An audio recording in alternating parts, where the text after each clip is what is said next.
आज हम seventh class science NCERT के chapter number 1 nutrition in plants को कंटिन्यू करेंगे। ये इस चैप्टर का थर्ड और लास्ट वीडियो है। तो इसमें हमें पढ़ना है students, how nutrients are replenished in the soil.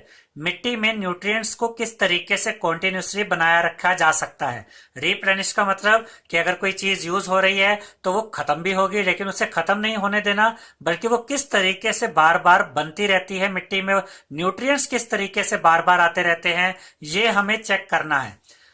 Have you seen farmers spreading manure or fertilizers in the fields, or gardeners using them in lawns or in pots? Do you know why this is done? तो यहाँ हमसे कहा गया students कि जो farmers होते हैं, जो किसान होते हैं, वो अपनी खेती की जमीन में मैन्योर्स यानी खाद और फर्टिलाइजर्स का यूज करते हैं।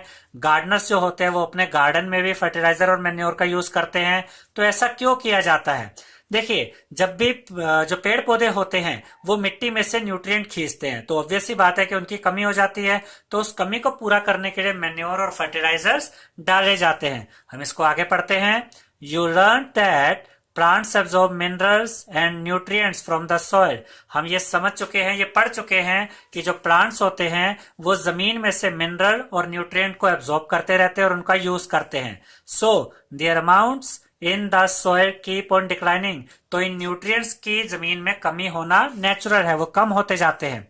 Fertilisers and manures contain nutrients, जबकि फर्टिलाइजर्स और मैन्योर्स में न्यूट्रिएंट्स होते हैं। सच एज कौन कौन से? Nitrogen, potassium, phosphorus etcetera. Nitrogen, potassium, phosphorus और कई प्रकार के जो न्यूट्रिएंट्स होते हैं वो मैन्योर और फर्टिलाइजर्स में पाए जाते हैं।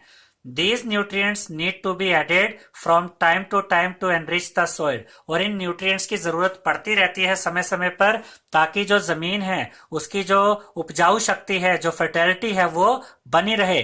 तो होता क्या है कि पेड़ पौधे जो न्यूट्रिएंट यूज करते हैं मिट्टी से, मिट्टी में अगर उनकी कमी होती है तो मैन्योर और फर्टिलाइजर डालने से वो जो न्यूट्रिएंट की कमी है वो पूरी हो जाती है। We can grow plants and keep them healthy if we can fulfill the nutrient requirements of plant। देखिए students, we can grow plants and keep them healthy। हम तभी जो फसलें होती है, पेड़ पौधे होते हैं, उनको तभी हेल्दी रख सकते हैं और उनको तभी ग्रो करा सकते हैं if we can fulfil the nutrient requirement of plant. अगर हम पेड़ पौधों की जो जरूरतें होती है न्यूट्रिएंट की, उनको पूरी कर सके।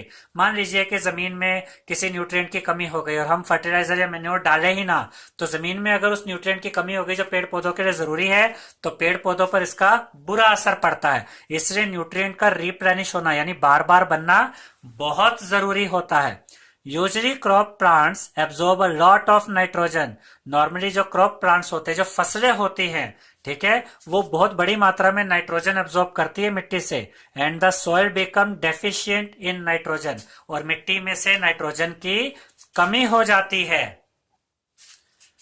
यू लर्न दैट दो nitrogen gas is available in plenty in the air. और हम ये भी जानते हैं कि जो नाइट्रोजन गैस है वो हवा में बहुत बड़ी मात्रा में पाई जाती है। Plants cannot use it in the manner they can use carbon dioxide। लेकिन प्लांट्स हवा में जो मौजूद नाइट्रोजन गैस होती है उसको एज इट इज यूज नहीं कर सकते। और नाइट्रोजन की जरूरत क्यों पड़ती है, ये हम आपको पहले भी समझा चुके हैं कि पेड़ पौधे नाइट्रोजन का इस्तेमाल करके प्रोटीन बनाते हैं। ठीक है स्टूडेंट्स, तो ये जो पेड़ पौधे होते हैं कार्बन डाइऑक्साइड की तरह हवा से नाइट्रोजन को एज इट इज यूज नहीं कर सकते। इनको सोल्यूबल फॉर्म चाहिए होती है नाइट्रोजन की, ताकि वो पानी में घुले और मिट्टी के थ्रू ये उसको हासिल करते हैं। They need nitrogen in a soluble form. ये जो पेड़ पौधे होते हैं इनको नाइट्रोजन सोल्यूबल फॉर्म में चाहिए, पानी में घुली हुई नाइट्रोजन चाहिए। Hence addition of fertilisers and manures enrich the soil. तो जो हम फर्टिलाइजर्स और मैन्योर्स डालते हैं मिट्टी में वो सोल्यूबल होते हैं पानी में। तो मान लीजिए कि आप एक ऐसा फर्टिलाइजर डालते हैं जो इसमें कि नाइट्रोजन का कंपोनेंट है, यानी कि नाइट्रोजन उसके अंदर है, तो वो नाइट्रोजन सीधा किस में जाएगी? मिट्टी में। मिट्टी में पानी के अंदर सोल्यूबल होगी और वहां से पेड़ पौधे उसको एब्जॉर्ब कर सकते हैं। इसके अलावा देखिए, ये तो हो गया फर्टिलाइजर और मैन्योर का, लेकिन इसके अलावा जो नेचुरल मेथड है जिससे कि हवा की नाइट्रोजन पानी में सोल्यूबल में कन्वर्ट हो जाती है, वो कैसे होता है देखते हैं। The bacterium called rhizobium. ये स्पेशल एक बैक्टीरिया होता है जिसको नाम दिया गया है rhizobium, can take atmospheric nitrogen, ये हवा में मौजूद नाइट्रोजन का इस्तेमाल करता है and convert it into a usable form, और इसको यूजेबल फॉर्म में कन्वर्ट कर देता है जो पेड़ पौधों के काम आती है। देखिए ये जो राइजोबियम होता है, ये बैक्टीरिया हवा में मौजूद नाइट्रोजन गैस को यूज करता है और उसके बाद ये उसमें से मिट्टी में जो सोल्यूबल फॉर्म होती है उसमें कन्वर्ट कर देता है। पानी में जब ये घुलकर यही नाइट्रोजन जब मिट्टी में पेड़ पौधों को जड़ों के थ्रू मिलती है तो वो इसको एब्जॉर्ब कर लेते हैं और इससे क्या बनाते हैं, इससे वो बनाते हैं प्रोटीन। लेकिन इसी नाइट्रोजन को ये डायरेक्ट हवा से नहीं ले सकते, तो यानी कि हम इनको मैन्योर्स के थ्रू, फर्टिलाइजर्स के थ्रू भी प्रोवाइड कर सकते हैं मिट्टी में नाइट्रोजन। और उसके अलावा ये जो नेचुरल मेथड है जिसमें राइजोबियम भी ये काम करता है, but rhizobium cannot make its own food. अब देखिए इसमें जो राइजोबियम होता है ये अपना खाना खुद नहीं बना पाता, तो ये भी एक रिलेशन बनता है। ठीक है स्टूडेंट्स, ये रिलेशन होता है सिम्बियोसिस रिलेशनशिप, जो कि पिछले इस चैप्टर का जो पिछला पार्ट था उसमें हमने समझाया था कि राइजोबियम नाइट्रोजन के रूप को बदल सकता है जो पेड़ पौधों के लिए जरूरी है, लेकिन राइजोबियम अपना खाना खुद नहीं बना सकता। तो प्लांट्स और राइजोबियम के बीच में एक रिलेशन बन जाता है, ये एक दूसरे की जरूरतें पूरा करते हैं। प्लांट्स राइजोबियम के लिए खाना प्रोवाइड कराते हैं, राइजोबियम उनके लिए नाइट्रोजन प्रोवाइड कराते हैं। तो हम इसको देखते हैं, rhizobium cannot make its own food so it often lives, तो ये कहाँ रहते हैं, इन द रूट्स ऑफ, जड़ों में। कौन से पेड़ों की, को किस तरह के प्लांट्स की जड़ों में, देखिए gram, peas, moong, beans and other legumes. देखिए लेग्यूम्स या लेग्यूमिनियस जो प्लांट्स होते हैं जैसे कि चना, जितनी भी हमारे दालें होती है, ज्यादातर दालें जो लेग्यूमिनस प्लांट्स होते हैं उन्हीं में आती हैं। जैसे कि यहाँ मटर का भी एग्जांपल दिया गया है, मूंग का भी एग्जांपल दिया गया है।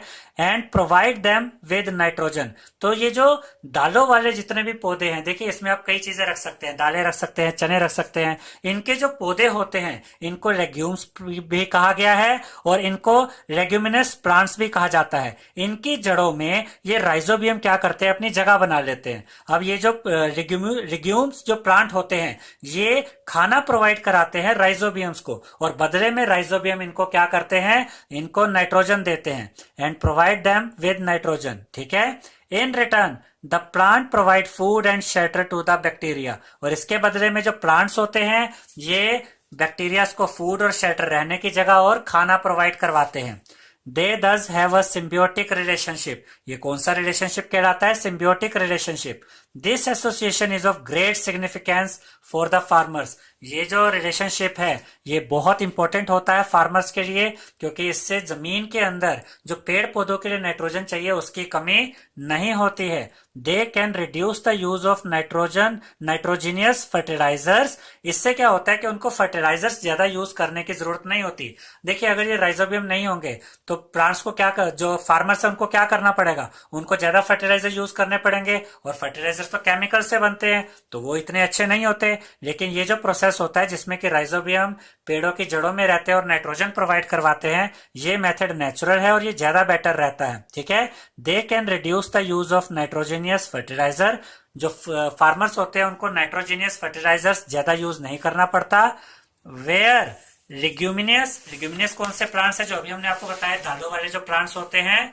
ठीक है, प्लांट्स आर ग्रोन, तो इस तरीके के प्लांट्स में क्या होता है स्टूडेंट्स कि फार्मर्स को नाइट्रोजन के फर्टिलाइजर्स की ज्यादा जरूरत नहीं पड़ती, क्योंकि पेड़ पौधों को जो नाइट्रोजन चाहिए उसकी उनको सप्लाई कहाँ से हो जाती है, उनकी जड़ों में जो राइजोबियम होते हैं उन्हीं से हो जाती है।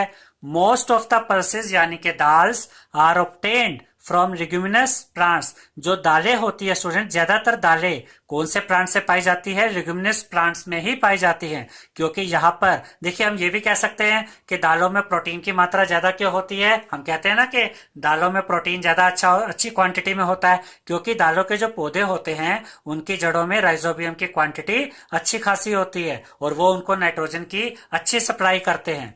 इन this chapter you learn that most of the plants are autotrophs, इस चैप्टर में हमने पढ़ा कि ज्यादातर जो प्लांट्स होते हैं वो ऑटोट्रॉफ्स होते हैं, यानी अपना खाना खुद बनाते हैं। Only a few plants are parasitic और सेप्रोट्रॉफिक, इसके अलावा हमने ये भी देखा कि बहुत कम प्लांट्स ऐसे होते हैं जो पैरासिटिक होते हैं, यानी दूसरे प्लांट से अपना खाना हासिल करते हैं, और सेप्रोट्रॉफिक, सेप्रोट्रॉफिक में भी एक प्लांट दूसरे प्लांट से खाना हासिल करता है, लेकिन सेप्रोट्रॉफिक में फर्क ये रहता है स्टूडेंट्स कि यहाँ पर डेड प्लांट्स या डेड एनिमल्स या डेड बॉडीज से खाना हासिल किया जाता है, जबकि पैरासिटिक में एक प्लांट दूसरे प्लांट से खाना हासिल करता है और वो जो दूसरा प्लांट होता है वो लिविंग होता है। They derive nutrition from other organisms, और यहां पर यह भी कहा गया कि कुछ ऐसे प्लांट्स भी हैं जो अपना न्यूट्रिशन दूसरे ऑर्गेनिज्म से हासिल करते हैं। ठीक है, अब उसके बाद all animals are categorised as heterotrophs, तो सारे जो एनिमल्स होते हैं उनको किस कैटेगरी में रखा गया है? हेटरोट्रोप्स में। हेटरोट्रोप्स मतलब जो अपना खाने के लिए दूसरों पे निर्भर करते हैं, अपना खाना खुद नहीं बना सकते जैसे कि ज्यादातर प्लांट्स बनाते हैं। Since they depend on plants, क्योंकि एनिमल्स या तो डायरेक्टली दूसरे प्लांट्स पे डिपेंड करते हैं, एंड अदर एनिमल्स या फिर दूसरे जानवरों पे डिपेंड करते हैं अपने खाने के लिए फॉर फूड। कैन वी से, क्या हम ये कह सकते हैं that the insectivorous plants are partial heterotrophs, कि जो इंसेक्टिवोरस प्लांट्स हैं जो कीड़े मकोड़े खाते हैं, क्या वो काफी हद तक हेटरोट्रोप्स हैं? बिल्कुल हम ये कह सकते हैं, क्योंकि जो इंसेक्टिवोरस प्लांट्स होते हैं स्टूडेंट्स उनकी